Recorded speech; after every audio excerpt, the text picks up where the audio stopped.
இன்றைக்கி நம்ம கிச்சனில் ரொம்ப ஹெல்த்தியான ஒரு ஸ்வீட் ரெசிபி தான் செய்ய போகிறோம்.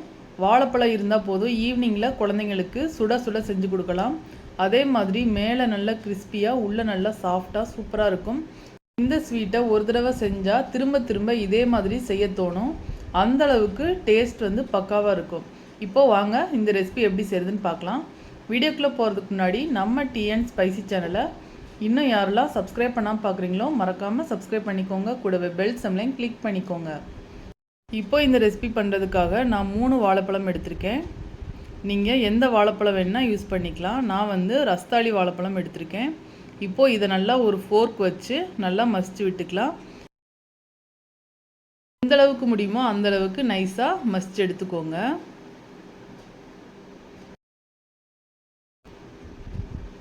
இப்போது எல்லா வாழைப்பழமுமே மசிச்சு எடுத்தாச்சு.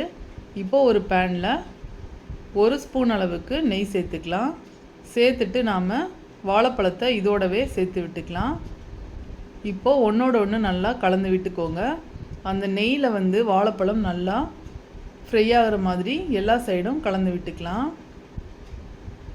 இந்த வாழைப்பழத்தில் நெய் வந்து சேரும்போது வேறு லெவல் டேஸ்ட் வந்து இருக்கும். இப்போது 1/4 டீஸ்பூன் அளவுக்கு மஞ்சத்தூள் வந்து சேர்த்துக்கலாம். மஞ்சத்தூள் வந்து உங்களுக்கு ஆப்ஷனல், உங்களுக்கு சேர்க்க விருப்பம்னா சேர்த்துக்கலாம், இல்லைன்னா ஸ்கிப் பண்ணிக்கலாம். மஞ்சத்தூள் வந்து சேர்க்கும்போது நல்லா பார்க்குறதுக்கு ரொம்ப அழகாக இருக்கும். அதே மாதிரி குழந்தைங்களும் விருப்பப்பட்டு எடுத்து சாப்பிடுவாங்க. இப்போது இந்தளவுக்கு நல்லா கலந்து விட்டுக்கலாம்.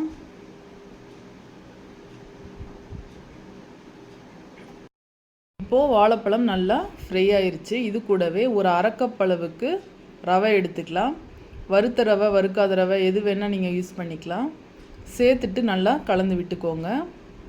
எல்லா சைடும் ஈவனாக கோட்டாகிற மாதிரி நல்லா கலந்து விட்டுக்கலாம். இப்போது இது கூடவே 1/4 கப் அளவுக்கு கோகோனட் பவுடர் நான் எடுத்திருக்கேன். நீங்கள் ஃப்ரெஷ்ஷான கோகோனட் இருந்தால் கூட சேர்த்துக்கலாம். சேர்த்துட்டு நல்லா கலந்து விட்டுக்கோங்க.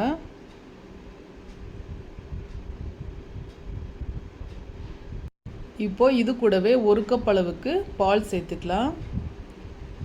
பால் சேர்த்துட்டு மிக்ஸ் பண்ணும்போது இந்த ஸ்வீட் வந்து ரொம்பவே டேஸ்டியாக இருக்கும். இப்போது நல்லா கலந்து விட்டுக்கோங்க. இப்போது இந்த மாதிரி நல்லா ஒன்று சேர்ந்து கலந்து விட்டுக்கலாம். லோ ஃப்ளேமில் வச்சு கலந்து விட்டுக்கோங்க. அப்போ தான் நம்மளுக்கு ரவை வந்து வெந்து வரும். இப்போது இந்த மாதிரி எல்லா சைடும் ஈவனாக மிக்ஸ் பண்ணி விட்டுக்கோங்க. இப்போது இது கூடவே ஃப்ளேவருக்காக 1/4 டீஸ்பூன் அளவுக்கு ஏலக்காய் பொடி, இது கூடவே 1/4 கப் அளவுக்கு சுகர் சேர்த்துட்டு கலந்து விட்டுக்கோங்க. ஏற்கனவே நம்மளுக்கு வாழைப்பழம் வந்து ரொம்ப இனிப்பாக இருக்கும். பார்த்துட்டு நீங்கள் தேவையான அளவு சேர்த்துக்கலாம். இப்போது ஒன்று சேர்ந்து நல்லா திரண்டு வரணும், அந்த அளவுக்கு கலந்து விட்டுக்கோங்க. இப்போ பாருங்கள், வாழைப்பழம் வெந்ததுமே கலர் வந்து நல்லா திக்காக வந்திருக்கு. இன்னும் கொஞ்சம் நம்மளுக்கு பேனில் வந்து ஒட்டாமல் வரணும். அந்தளவுக்கு நீங்கள் சிம்லேயே வச்சு கலந்து விட்டுக்கலாம். இப்போது ரவை வந்து நல்லா வெந்து வந்திருக்கு. நீங்கள் கையில் வந்து எடுத்து தொட்டு பார்த்தீங்கன்னா உங்களுக்கு நல்லா ஒட்டாமல் வரணும். அந்தளவுக்கு வந்ததுமே நீங்கள் ஸ்டவ் ஆஃப் பண்ணிடலாம். இன்னும் ஒரு 5 நிமிஷம் கழித்து நம்ம ஆஃப் பண்ணிடலாம். இப்போ பாருங்கள், எல்லாம் ஒன்று திரண்டு வந்திருக்கு. இப்போது பேனில் வந்து ஒட்டாமல் வந்திருக்கு பாருங்கள். இப்போது இதை ஒரு பவுலில் சேர்த்துட்டு நல்லா ஆற விட்டுருங்க. வெதுவெதுப்பான சூடு இருக்கும்போது இந்த மாதிரி உருண்டை திரட்டிக்கலாம். உங்களுக்கு எந்த சைஸில் வேணுமோ அந்த சைஸில் நீங்கள் திரட்டி ஒரு பிளேட்டில் எடுத்து வச்சிடலாம். இப்போது ஒரு பேனில் 2 ஸ்பூன் அளவுக்கு நெய் சேர்த்துட்டு நாம் செஞ்சு வச்சுருக்க அந்த வாழைப்பழ உருண்டைகளை இதில் சேர்த்து நல்லா ரோஸ்ட் பண்ணி எடுக்க போகிறோம். இப்போது ஒரு சைடு நல்லா கோல்டன் கலர் வந்ததுக்கப்புறமா இன்னொரு சைடும் திருப்பி போட்டுட்டு எல்லா சைடும் ஈவனாக கோல்டன் கலர் வந்ததுக்கப்புறமா நம்ம எடுக்கணும். இப்போ பாருங்கள், இந்த மாதிரி வந்ததுக்கப்புறமா நம்ம ஸ்டவ் ஆஃப் பண்ணிடலாம். அவ்வளோதான், சூப்பரான டேஸ்டியான வாழைப்பழத்தை வச்சு ஈவினிங்கில் இதே மாதிரி ஒரு ஸ்நாக்ஸ் வந்து செஞ்சு கொடுங்க. ரொம்பவே டேஸ்டியாக இருக்கும். அதே மாதிரி எல்லாருமே என்ஜாய் பண்ணி சாப்பிடுவாங்க. இன்றைக்கி நம்ம கிச்சனில் சூப்பரான டீ டைம் ஸ்நாக்ஸ் அவல் மிக்சர் எப்படி செய்யுதுன்னு பார்க்க போகிறோம். இதை வந்து ஈவினிங்கில் டீ காஃபியோடு சாப்பிடும்போது இன்னும் சூப்பராக இருக்கும். அதே மாதிரி குழந்தைங்கள்லாம் ரொம்பவே விரும்பி சாப்பிடுவாங்க. டேஸ்ட்டும் வந்து சூப்பராக இருக்கும். கண்டிப்பாக மிஸ் பண்ணாமல் ட்ரை பண்ணி பாருங்கள். ஒரு கடாயில் பொரிக்கிறதுக்கு தேவையான அளவுக்கு எண்ணெய் சேர்த்துக்கோங்க. எண்ணெய் வந்து சூடாக இருக்கும் போது தான் நம்ம அவல் வந்து சேர்க்கணும். இல்லைன்னா அதில் எண்ணெய் வந்து நல்லா இழுத்துரும். அதனால் நல்லா எண்ணெயை ஹீட் பண்ணிவிட்டு அதுக்கப்புறமா அவலை சேர்த்துக்கோங்க. நான் 1 கப் அளவுக்கு அவல் வந்து சேர்க்குறேன். இப்போது அவல் வந்து நல்லா பொரிஞ்சு வந்ததும் டக்குன்னு நீங்கள் எடுத்துடணும், இல்லைன்னா கருகி போயிடும். பார்த்துட்டு நீங்கள் வெந்ததுக்கப்புறமா டக்குன்னு எடுத்துருங்க. இப்போது இதை நல்லா வடிகட்டிட்டு ஒரு டிஷ்யூ பேப்பர் இல்லைன்னா நியூஸ் பேப்பரில் கூட நீங்கள் இதை சேர்த்துடலாம். இப்போது நல்லா ஃபில்ட்ரு பண்ணிவிட்டு எடுத்துக்கோங்க. இந்த மாதிரி வடிகரண்டியை வச்சு கூட நீங்கள் இந்த மாதிரி மொத்தமாகவும் எடுத்துக்கலாம். உங்களுக்கு எந்த மெத்தட் ஈஸியாக இருக்கோ இந்த மாதிரி நீங்கள் எடுத்துக்கோங்க. இதே மாதிரி இன்னொரு தடவையும் அவல் இருந்தால் இதே மாதிரி சேர்த்துட்டு மொத்தமாக ஒரு நியூஸ் பேப்பரில் போட்டு எடுத்துக்கோங்க. இப்போது 1/4 கப் அளவுக்கு பொட்டுக்கடலை எடுத்துகிட்டு எண்ணெயில் சேர்த்துக்கலாம். இதையும் நல்லா கோல்டன் கலர் வர வரையும் நல்லா பொரிச்சு எடுத்துக்கோங்க. இப்போது இதையும் அது கூடவே நாம் சேர்த்துடலாம். அதே 1/4 கப் அளவுக்கு நிலக்கடலை எடுத்துக்கலாம். இதையும் நாம் ஆயிலில் சேர்த்து நல்லா பொரிச்சு எடுத்துக்கலாம். கோல்டன் கலர் வந்ததுக்கப்புறமா எடுத்துக்கோங்க.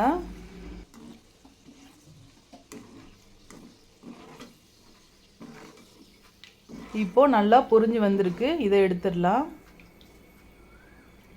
இது கூடவே 4-5 பூண்டை தட்டி எடுத்துக்கோங்க. இது கூடவே கருவேப்பிலையும் சேர்த்துக்கலாம். ஃபைனலாக இதை சேர்க்கும்போது நல்லா ஃப்ளேவர் வந்து கிடைக்கும். இதை நல்லா பொரிச்சதுக்கப்புறமா நம்ம அவலில் சேர்த்துடலாம். அவ்வளோதான். இப்போது பொரிச்ச எல்லாத்தையுமே நம்ம ஒரு நியூஸ் பேப்பரில் இல்லைன்னா டிஷ்யூ பேப்பரில் இந்த மாதிரி போட்டு வச்சுருங்க. இப்போது இது எல்லாத்தையுமே பவுலில் மாற்றிடலாம். இது கூடவே 1/4 டீஸ்பூன் அளவுக்கு மஞ்சள் தூள், 1/2 ஸ்பூன் அளவுக்கு சில்லி பவுடர், 1/4 டீஸ்பூன் அளவுக்கு உப்பு சேர்த்துக்கலாம். சேர்த்துட்டு இதை நல்லா ஒரு தடவை குலுக்கி விட்டுக்கோங்க. அப்போது ஈவனாக நம்மளுக்கு மிக்சர் வந்து மிக்ஸ் ஆகணும். இப்போது ஒரு ஸ்பூன் வச்சு நல்லா கலந்து விட்டுக்கலாம். இப்போது சூப்பரான அவல் மிக்சர் வந்து தயாராகிருச்சு. இதை நீங்கள் டீ காஃபி கூட சாப்பிடும்போது டேஸ்ட் வந்து சூப்பராக இருக்கும். அதே மாதிரி குழந்தைங்கள்லாம் ரொம்பவே விரும்பி சாப்பிடுவாங்க. மறக்காமல் ட்ரை பண்ணி பாருங்கள். இந்த ஸ்வீட் வந்து பேக்கரியில் வாங்கினது மாதிரியே இருக்கும். அதே மாதிரி ரொம்ப ஈஸியாக செஞ்சு முடிச்சிடலாம். இப்போ வாங்க இந்த ரெசிபி எப்படி செய்கிறதுன்னு பார்க்கலாம். இப்போ இந்த ரெசிபி பண்ணுறதுக்காக 3 கப் அளவுக்கு பொரி எடுத்திருக்கேன். இந்த கப்போட சைஸ் வந்து 250 ml அளவு இருக்கும். இதில் 3 கப் அளவுக்கு நான் எடுத்திருக்கேன். உங்கள் வீட்டில் எந்த கப் இருக்கோ அதை நீங்கள் யூஸ் பண்ணிக்கலாம். இப்போ இது கூட 10லேருந்து ஒரு 15 முந்திரி பருப்பு சேர்த்துக்கலாம். உங்களுக்கு முந்திரி பருப்பு சேர்க்க விருப்பம் இல்லைன்னா ஏதாவது ஒரு நட்ஸ் கூட நீங்கள் சேர்த்துக்கலாம். இப்போ இதை நல்லா அரைச்சி எடுத்துகிட்டு வந்துடலாம். பாருங்கள், இந்த மாதிரி நல்லா நைஸாக அரைச்சி எடுக்கணும். திப்பியாக அரைச்சி எடுத்துடக்கூடாது. பாருங்கள், இந்தளவுக்கு ஸ்மூத்தாக இருக்கணும். அடுத்த ஒரு சின்ன மிக்ஸி ஜாரில் 1/2 கப் அளவுக்கு சர்க்கரை எடுத்துக்கோங்க. நம்ம எந்த கப்பில் பொரி அளந்தோமோ அதே கப்லேயே 1/2 கப். இது கூட வாசனைக்காக 2 ஏலக்காய் சேர்த்துட்டு நல்லா நைஸான பவுடராக அரைச்சி எடுத்துகிட்டு வந்துடலாம். பாருங்கள், இந்த மாதிரி. இப்போது ரெண்டையுமே சேர்த்துட்டு ஒரு ஸ்பூன் வச்சு நல்லா கலந்து விட்டுக்கலாம். சுகர் வந்து எல்லா சைடுமே ஈவனாக மிக்ஸ் ஆகணும். அந்த மாதிரி நல்லா கலந்து விட்டுக்கோங்க. நீங்கள் சரியாக மிக்ஸ் பண்ணலைன்னா ஸ்வீட் வந்து ஒரு இடத்துல இருக்கும், ஒரு இடத்துல இருக்காது. அதனால் எல்லா சைடுமே நீங்கள் மிக்ஸ் பண்ணி விட்டுக்கோங்க. உங்களுக்கு ஸ்பூன் வச்சு கலக்கிறது கஷ்டமாக இருந்ததுன்னா ஒரு விஸ்க் இல்லைன்னா கை வச்சு கூட கலந்து விட்டுக்கலாம். இப்போது எல்லா சைடுமே ஈவனாக கலந்து விட்டாச்சு. இப்போது வாசனைக்காக ஒரு ஸ்பூன் அளவுக்கு நெய் சேர்த்துக்கலாம். நெய் சேர்த்தோம்னா ஒரு ஃப்ளேவர் வந்து நம்மளுக்கு கிடைக்கும். அதனால தான் நம்ம நெய் வந்து சேர்க்குறோம். இப்போது இதையும் சேர்த்துட்டு கை வச்சு நல்லா கலந்து விட்டுக்கோங்க. அப்போ தான் ஈவனாக நல்லா மிக்ஸ் ஆகும். இப்போது எல்லா சைடுமே நெய் வந்து நல்லா மிக்ஸ் பண்ணதுக்கப்புறமா காய்ச்சி ஆற வச்ச பால் இருக்கும் பார்த்திங்களா, அதை வந்து ஒரு 1/4 கப் அளவுக்கு நான் எடுத்திருக்கேன். கொஞ்சம் கொஞ்சமாக சேர்த்து இதில் மிக்ஸ் பண்ணி விட்டுக்கலாம். இதுக்கு 1/4 கப் பால் வந்து கரெக்டாக இருக்கும். இருந்தாலும் கொஞ்சம் எக்ஸ்ட்ரா நீங்கள் எடுத்து வச்சுக்கோங்க. நம்மளுக்கு பத்தலைன்னா நம்ம சேர்த்துக்கலாம். ஒரேடியாக சேர்க்காம கொஞ்சம் கொஞ்சமாக கலந்து விட்டுக்கோங்க.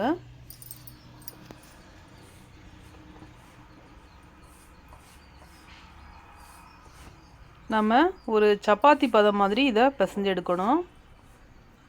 ரொம்பவும் ஸ்மூத்தாக பிசைஞ்சிடக்கூடாது. ஓரளவுக்கு நார்மலாக நம்ம சப்பாத்தி மாவுக்குலாம் எப்படி பிசைவோமோ அதே அளவுக்கு ஸ்மூத்தாக பிசைஞ்சு எடுத்துக்கோங்க. பாருங்கள், இந்த மாதிரி இருக்கணும். கையில் வந்து ஒட்டாமல் இருக்கணும். பாருங்கள், இப்போ எனக்கு கொஞ்சம் பால் வந்து மீதம் இருக்குது. இப்போது ஒரு ஸ்வீட் பாக்ஸ் எடுத்துக்கலாம்.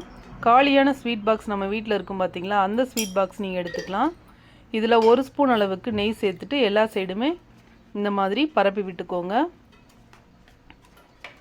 உங்கள் வீட்டில் இருக்க டிஃபன் பாக்ஸில் கூட நீங்கள் இதை செஞ்சுக்கலாம்.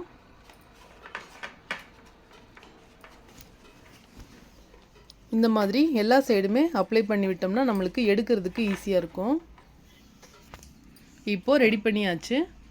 நாம் ரெடி பண்ணி வச்சுருக்க இந்த ஸ்வீட்டை இதில் சேர்த்துடலாம். சேர்த்துட்டு இந்த மாதிரி கை வச்சு நல்லா இந்த மாதிரி அமுக்கி விட்டுக்கோங்க. கையில் வந்து லைட்டாக நெய் வந்து நம்மளுக்கு இருக்கும். அந்த நெய்யே நம்மளுக்கு போதுமானது. நான் வந்து பெரிய ஸ்வீட் பாக்ஸ் எடுத்துருக்கிறதுனால நான் பாதி அளவு தான் எனக்கு இது வந்திருக்கு. உங்கள் வீட்டில் சின்ன ஸ்வீட் பாக்ஸ் இருந்ததுன்னா உங்களுக்கு கரெக்டாக வரும். இப்போ பாருங்கள், இந்த மாதிரி ஸ்கொயர் ஷேப்க்கு இந்த மாதிரி நல்லா அமுக்கி விட்டாச்சு.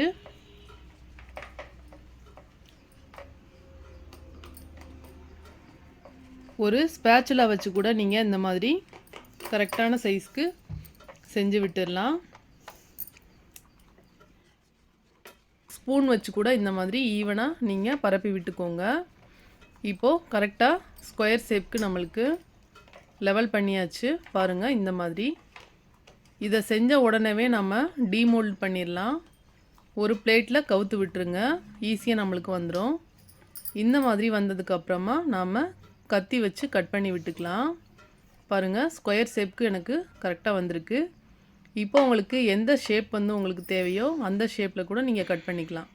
நான் வந்து ஸ்கொயராக வந்து கட் பண்ணுறேன். எவ்வளோ ஈஸியான ஸ்வீட் ரெசிபின்னு பார்த்தீங்கல்ல. வீட்டில் பொரி இருந்ததுன்னா கண்டிப்பாக இந்த ரெசிபியை ட்ரை பண்ணி பாருங்கள். டேஸ்ட் வந்து ரொம்ப சூப்பராக இருக்கும்.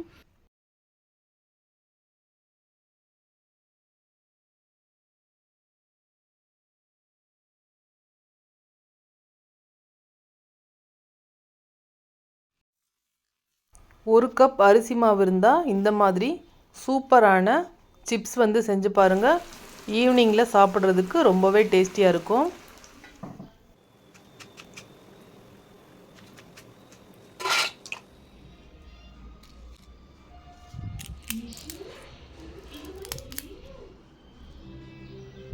இப்போது ஒரு கடாயில் நான் 2 கப் அளவுக்கு தண்ணி சேர்க்குறேன். எந்த கப்பில் மாவு எடுக்கிறோமோ அதே கப்பில் நீங்கள் தண்ணி அளந்துக்கோங்க. இப்போது 1/2 ஸ்பூன் அளவுக்கு பெருங்காயத்தூள் சேர்த்துக்கலாம். இப்போது இது கூடவே 1 ஸ்பூன் அளவுக்கு சில்லி ஃப்ளேக்ஸ், 1 ஸ்பூன் வெள்ளை எள்ளு, 1 ஸ்பூன் சீரகம், கருவேப்பிலை, 1 ஸ்பூன் அளவுக்கு கசூரி மேத்தி இதெல்லாம் சேர்த்து கொதிக்க விட்டுருங்க.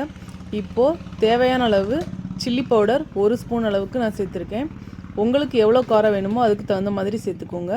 இது கூடவே கொஞ்சமாக உப்பு சேர்த்துக்கலாம். இது கூட நான் 2 ஸ்பூன் அளவுக்கு நெய் சேர்க்குறேன். உங்களுக்கு நெய் சேர்க்க விருப்பம் இல்லைன்னா பட்டர், எண்ணெய் எது வேணாலும் நீங்கள் சேர்த்துக்கலாம். இப்போது இது நல்லா கொதிக்கட்டும். இப்போது நல்லா கொதி வந்திருக்கு. இப்போது இந்த ஸ்டேஜில் நம்ம அரிசி மாவை சேர்த்துக்கலாம். நான் 2 கப் அளவுக்கு அரிசி மாவு சேர்க்குறேன். 2 கப் தண்ணிக்கு 2 கப் அரிசி மாவு நான் சேர்க்குறேன். இப்போது சிம்மில் வச்சுட்டு நல்லா கலந்து விட்டுக்கோங்க. ஒரு 2 செகண்டுக்கு அப்புறம் நம்ம ஸ்டவ் ஆஃப் பண்ணிடலாம். அவ்வளோதான். இதை கம்ப்ளீட்டாக ஒரு மூடி போட்டு ஆற விட்டுருங்க. ஆறுனதுக்கப்புறமா தான் நம்ம மாவு பிசைய முடியும். இப்போது ஆஃப் பண்ணிவிட்டு ஒரு மூடி போட்டு ஆற விட்டுடலாம். இப்போது நல்லா ஆறிடுச்சு.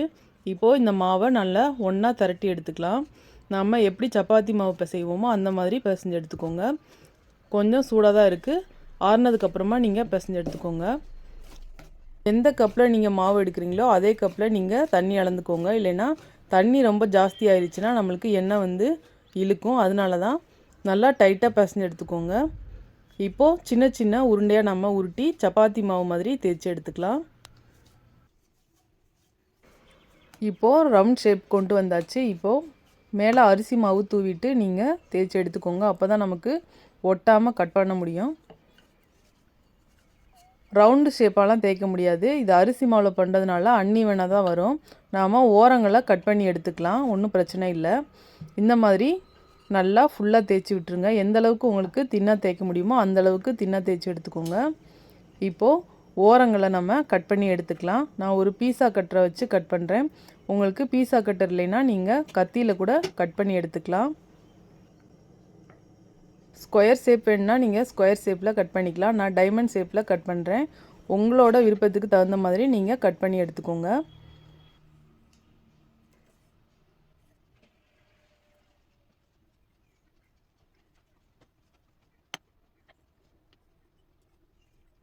இப்போது அவ்வளோதான், நல்லா கட் பண்ணி எடுத்தாச்சு. இந்த மாதிரி எல்லா மாவையுமே நீங்கள் கட் பண்ணி எடுத்து வச்சுக்கோங்க. அதுக்கப்புறமா ஆயிலில் பொரித்து எடுத்துக்கலாம்.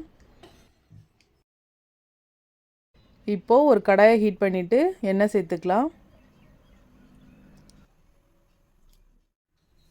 நான் இந்த மாதிரி ஒரு சின்ன பிளேட்டில் மாற்றிட்டு மொத்தமாக சேர்க்க போகிறேன். இந்த மாதிரி சேர்க்குறதுனால நம்ம கையில் ஆயில் வந்து தெறிக்காமல் இருக்கும். அதனால் இந்த மாதிரி நான் சேர்க்குறேன். 2 சைடும் நல்லா திருப்பி போட்டு கோல்டன் கலர் வந்ததுக்கப்புறமா நம்ம எடுத்துக்கலாம். அந்த எண்ணெயோட சத்தம்லாம் அடங்கினதுக்கப்புறமா நம்ம வெளியில் எடுக்கணும். இப்போது சூப்பராக ஃப்ரை ஆயிடுச்சு. இதை எடுத்துக்கலாம். இப்போது ஒரு பிளேட்டுக்கு மாற்றி வச்சிடலாம். அவ்வளோதான். இதே மாதிரி எல்லா மாவையுமே செஞ்சு எடுத்துக்கோங்க. சூப்பரான ஈவினிங் ஸ்நாக்ஸ் நம்ம வீட்டிலையே ரெடி பண்ணியாச்சு. டீ காஃபி கூட வச்சு சாப்பிட்றதுக்கு அவ்வளோ டேஸ்ட்டாக இருக்கும். கண்டிப்பாக ட்ரை பண்ணி பாருங்கள். இன்றைக்கி நம்ம கிச்சனில் நல்லா சூப்பரான பொட்டேட்டோ குச்சி சிப்ஸ் தான் பார்க்க போகிறோம். இந்த சிப்ஸ் வந்து பேக்கரி ஸ்டைலில் நம்ம வீட்டிலையே ரெடி பண்ணலாம். ரொம்பவே சிம்பிளான மெத்தட் தான். அதே மாதிரி குழந்தைங்க ரொம்பவே விருப்பப்பட்டு வாங்கி சாப்பிடுவாங்க. டேஸ்ட்டு ரொம்ப சூப்பராக இருக்கும். இப்போ வாங்க வீடியோக்குள்ளே போய் எப்படி செய்யுதுன்னு பார்க்கலாம். நான் வந்து பெரிய சைஸ் உருளைக்கிழங்கு 3 எடுத்திருக்கேன். இது வந்து 3/4 kg அளவுக்கு இருக்கும். இதை வந்து தோலை ரிமூவ் பண்ணிவிட்டு இந்த மாதிரி தண்ணியில் போட்டு வச்சுக்கோங்க. அப்போ தான் உருளைக்கிழங்கு வந்து கருக்காமல் இருக்கும். இப்போ 1 ஸ்பூன் அளவுக்கு உப்பு சேர்த்துக்கலாம். சேர்த்துட்டு இதை வந்து சின்ன சின்னதாக நம்ம கட் பண்ணி எடுக்கணும். தண்ணியில் இந்த மாதிரி உப்பு போட்டு வச்சிட்டிங்கன்னா நம்மளுக்கு சிப்ஸ் வந்து சாப்பிட்றதுக்கு ரொம்ப நல்லாயிருக்கும். இப்போ வந்து இதை சின்ன சின்னதாக கட் பண்ணி எடுத்துக்கலாம். ரொம்ப பெரிய சைஸ் கட் பண்ணக்கூடாது. இந்த மாதிரி ஸ்லைஸாக ஃபஸ்ட்டு கட் பண்ணி எடுத்துக்கோங்க. இதே மாதிரி எல்லாத்தையுமே கட் பண்ணி ரெடி பண்ணி வச்சதுக்கப்புறமா இதை வந்து குச்சி மாதிரி ஷேப்பில் கட் பண்ணி எடுத்துக்கலாம். பாருங்கள், இந்த மாதிரி. இதே மாதிரி எல்லா உருளைக்கிழங்கையுமே கட் பண்ணிவிட்டு இந்த தண்ணிக்குள்ளே போட்டுருங்க. அப்போ தான் நம்மளுக்கு உருளைக்கிழங்கு கருத்து போகாமல் இருக்கும். பாருங்கள், இந்த மாதிரி கட் பண்ணி எடுத்ததுக்கப்புறமா நாம் பவுலில் சேர்த்துக்கலாம். இதே மாதிரி எல்லா உருளைக்கிழங்கையுமே கட் பண்ணி ரெடி பண்ணி எடுத்து வச்சுக்கோங்க. ரொம்ப ஈஸியாக கட் பண்ணிடலாம். இப்போது எல்லாத்தையுமே கட் பண்ணி ரெடி பண்ணி எடுத்தாச்சு. இதை வந்து நல்லா வாஷ் பண்ணி எடுத்துக்கோங்க. 2-3 தடவை நல்லா தண்ணியில் கழுவிட்டு தண்ணியெல்லாம் வடிச்சிட்டு எடுத்துகிட்டு வந்துடலாம்.